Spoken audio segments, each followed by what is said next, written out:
Been some years ago, maybe you've run races on the undercard, but what's this experience been like since you've been here? It's like you remembered the Kentucky Derby, or has it changed since you were here with Stowe's Creek and Corker for Charlie Whittingham? Something it's very similar to what I've experienced before, and when I was here for the undercard.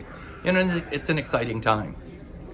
Let's sort of talk about what you're seeing with your horses when they're training on the track here. My horses have settled in well. They make my job easy. They're both very professional, just doing everything right, asking for the weather gods to be in our favor and have a nice surface race day and get a nice crowd out here. Now that we know who's in the race and post positions and everything, how do you see the race setting up? There's plenty of tactical horses in the race. I'm very happy with both of our positions. I've got great riders. You're going to have to play the race by the break and take it from there.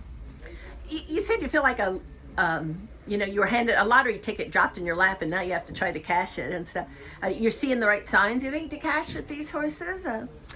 I couldn't be happier with the way my horses are training, and again, I have the utmost confidence in both of my riders and both of my horses. So hopefully that scripts out for a successful trip.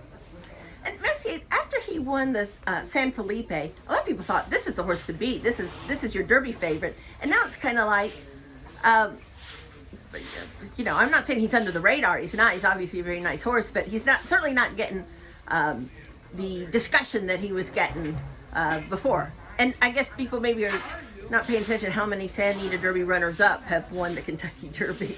Right. Well, he's coming into the race absolutely super. He had a 60-day break between races. The Santa Anita Derby will have legged him up exceptionally well for this Kentucky Derby, and looking for him to capitalize on that race underneath his belt. So he's truly, truly enjoying the surface here at Churchill. I think that's always key when you look at Derby winners and horses that campaign successfully, is if they like the track, and I think he's shown an affinity for it. Yeah, for the lay people, what are the little signs that you're looking for to see that he likes the track? How does that manifest itself? Well, for the lay people, I think it may be a little bit challenging, but it'd be like for anybody. If you see somebody that's comfortable on a surface, I think that just shows you that they've got confidence.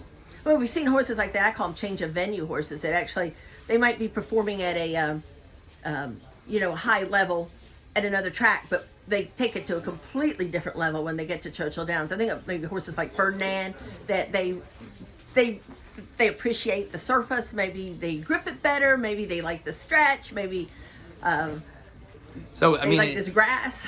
Right, and so basically what it is they're showing an affinity for all their surroundings, and the surface itself, and I think you just see them excel.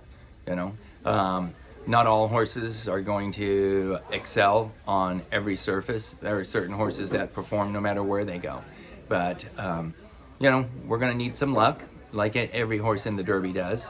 You need racing luck, and hopefully we'll have a good trip. Now, Taiba, how big assignment is this for? An obviously very talented horse, but has only raced twice. Yeah. So Taiba, he's getting more recognition in regards to, because he's a lightly raced horse, and I think we should just look at, he's a very gifted horse, and he as well is very easy, makes my job easy to do. He's easy to train, and looking forward to him running on Saturday, being able to showcase his raw talent. And again, we need a good clean break, and I've got Mike Smith in the irons, and just looking for a good race. Yeah. What concerns you most, though, when you take in a horse that's very talented, but hasn't maybe had some of the experiences that some of the other horses had, particularly in large fields?